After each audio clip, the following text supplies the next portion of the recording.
Brigitte Lahaie, Sud Radio, c'est l'instant Sexy News.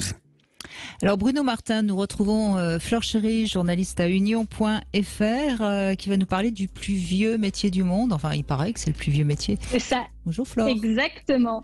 Bonjour. Oui, je vais vous parler surtout du dernier livre de Soisig Belin, Le jour où je suis devenue escorte 2.0, un vrai coming out pour Soisig, qui révèle qu'elle a donc vécu la prostitution durant 1 an, surtout face à ses amis comme moi. Je précise que Soisig d'ailleurs prend votre place le mercredi, Fleur Chéry. Hein. Exactement, c'est mon homologue du mercredi. Et vous m'apprenez quelque chose, elle ne me l'avait jamais dit, parce que je ne l'aurais jamais engagée si j'avais su ça, enfin voyons.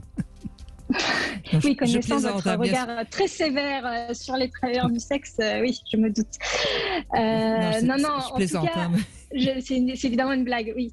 Albin Michel parle d'une enquête au cœur de la nouvelle prostitution. Je trouve la formulation pas tout à fait juste, puisqu'elle est plus question d'un témoignage que d'une enquête. Du coup, l'idée n'est pas de recueillir les avis de différentes sources de prostitution, d'écouter, d'analyser et d'avoir le recul dessus, mais d'exposer le ressenti d'une journaliste qui a décidé de se prostituer en ligne durant 1 an, avec à l'appui 2 chiffres chocs, 200 clients, 35 000 € de recettes. La question que l'on peut se poser, et qui est légitime, est: est-ce qu'on a besoin d'aller jusque-là pour écrire un récit sur la prostitution? Est-ce que ce livre raconte quelque chose qu'on ne lirait pas ailleurs en recueillant le témoignage d'une travailleuse du sexe classique? Est-ce que ça valait vraiment le coup de donner autant de soi pour un écrit que l'on espère différent? Soisig se défend de l'avoir expérimenté pour une raison, entre autres, car de nombreux travailleurs et travailleuses du sexe militants s'insurgent contre les journalistes qui confisquent leurs paroles en leur rétorquant qu'ils ne sont pas concernés. Ce qui est d'ailleurs précisément ce que l'on demande à un journaliste, une forme de neutralité sans avoir un intérêt personnel à défendre. Et justement, je ne dirais pas que Soisig, parce qu'elle s'est prostituée, incarne pour autant une prostituée classique, lambda, une concernée, entre guillemets, parce que l'on se prostitue rarement pour le motif d'écrire un livre chez Albin Michel.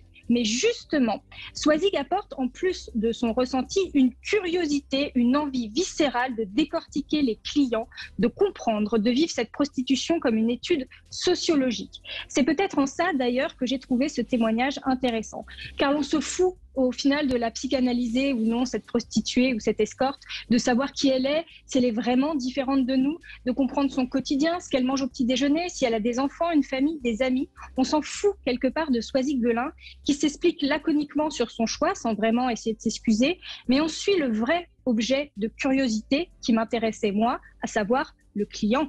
Qui est-il? Combien il paye? Est-ce qu'il est gênant? Est-ce qu'on le méprise à la fin d'une séance? Est-ce qu'il est violent? Est-ce qu'on se fait chier durant cette séance? L'objet de curiosité devient tout à coup ce client, l'organisation d'une séance, le booking d'un rendez-vous, les sites qui sont à disposition pour pouvoir se prostituer, et non plus l'escorte en elle-même. Et j'ai trouvé ce positionnement intéressant. J'ai appris par exemple que de nombreux clients avaient des envies de domination sexuelle sur les prostituées, pas toujours pour des raisons très bienveillantes, et je pense que c'est un sujet de société qui va au-delà de la prostitution.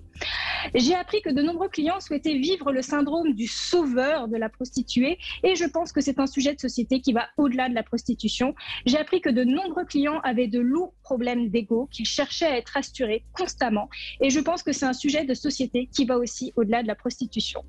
J'ai trouvé intéressant que l'on voit le sujet de la prostitution avec la lorgnette braquée sur le client, plus que sur la travailleuse du sexe. J'ai trouvé intéressant que Soisig réponde à toutes ces questions, à sa curiosité naturelle de journaliste, à sa curiosité peut-être de femme, qu'elle réponde avec honnêteté, sans que l'on ait besoin de se prostituer à son tour pour comprendre de quoi elle parle. J'ai trouvé le ton juste, le style agréable. Je n'encourage pas les journalistes à se prostituer pour autant, et je ne crois pas qu'à la fin du livre de Soisig, on ait particulièrement envie de se lancer dans l'aventure. Je crois surtout qu'il y a là un vrai female gaze, c'est-à-dire un regard féminin sur la prostitution, et le début d'un questionnement de fond sur la sexualité masculine. Oui, c'est intéressant ce que vous racontez. J'ai pas encore lu le livre. Alors d'abord, j'ai fait un petit calcul. 35 000 euros avec 200 clients, ça fait 180 euros la passe. Ouais, c'est ça. C'est pas énorme. Donc j'imagine que c'est une prostitution. C'est pas une prostitution d'escort girl. Enfin, je sais pas. Je poserai la question mercredi. On est vraiment. Alors, je pense que Swazig parlera évidemment mieux de son livre que moi-même. Oui, mais c'est pas. Enfin, c'est pas. Je sais pas ce que vous en pensez, Bruno Martin. Je vous demande pas combien vous payez. Non, mais j'avais fait comme vous le calcul directement. Mais c'est vrai que ça me paraît un petit tarif. Maintenant, peut-être qu'elle prenait les gens uniquement pendant 1 heure. J'en sais rien du tout. Oui, mais c'est pour ça que je serais intéressée de savoir quelle clientèle justement elle a reçu, parce que après vous parlez de la question de la société, et je suis totalement d'accord avec vous, Flore Chéri. Au fil des cultures et des époques, les clients de prostituées ne sont pas les mêmes.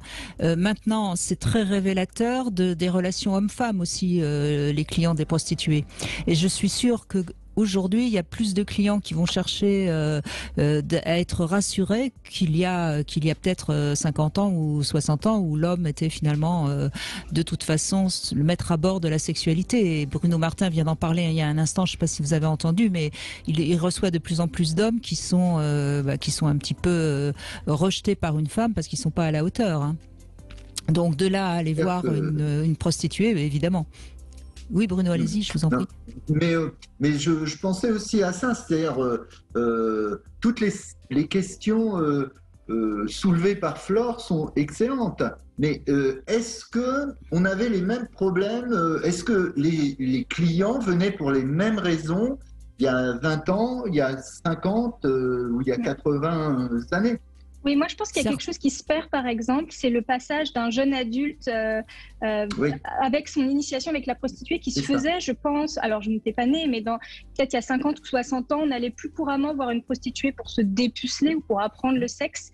C'est vrai que c'est peut-être quelque chose qui se perd aujourd'hui. On apprend la sexualité sur des tubes pornographiques et peut-être moins auprès d'une professionnelle. D'abord, les jeunes femmes sont beaucoup plus disponibles qu'elles ne l'étaient il y a 50 ans, donc c'est plus facile de trouver une partenaire. En revanche, les hommes très timides ou très très angoissés vis-à-vis des femmes, moi j'en entends qui ont eu leur premier rapport encore avec une prostituée. Et d'ailleurs je les encourage à y aller, parce qu'il vaut mieux aller voir une prostituée que de rester vierge jusqu'à 35 ans, par exemple.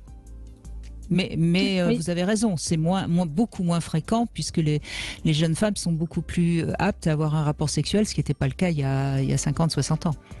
Mais c'est intéressant. La question quand même que je poserais à Swazig, est-ce que ça lui est arrivé d'avoir du plaisir? Elle en parle un petit peu dans son livre. Mais c'est rare. Je pense que c'est pas du tout le sujet de son livre, son propre plaisir. Je pense qu'elle l'a vraiment vécu comme une expérience très professionnelle, et avec un regard journaliste qui ne l'a jamais quitté pendant le moment où elle se prostituait. C'est pour ça que je le distinguerais aussi d'un témoignage classique, entre guillemets, de quelqu'un qui se prostitue pour d'autres motifs. Quand on a toujours dans la tête une analyse de ce qui se passe et une envie de retranscrire ce qui se passe, on agit évidemment différemment que lorsqu'on le fait pour X raisons, par nécessité ou d'autres raisons qui poussent à se prostituer. Mais c'est un petit peu la spécialité de Swazig Belin. Elle aime aller faire des expériences en tant que journaliste, mais quand même souvent dans des domaines qui sont en rapport avec la sexualité. Tout à fait. Le journalisme gonzo, comme on appelle ça. Oui, mais c'est son talent, et moi j'applaudis des deux mains. Merci Flore Chéri, merci beaucoup. Et puis je rappelle également qu'on peut vous retrouver avec Arthur Vernon dans ce site mysweetfantasy.com, où vous essayez de permettre à beaucoup de gens de réaliser leurs fantasmes.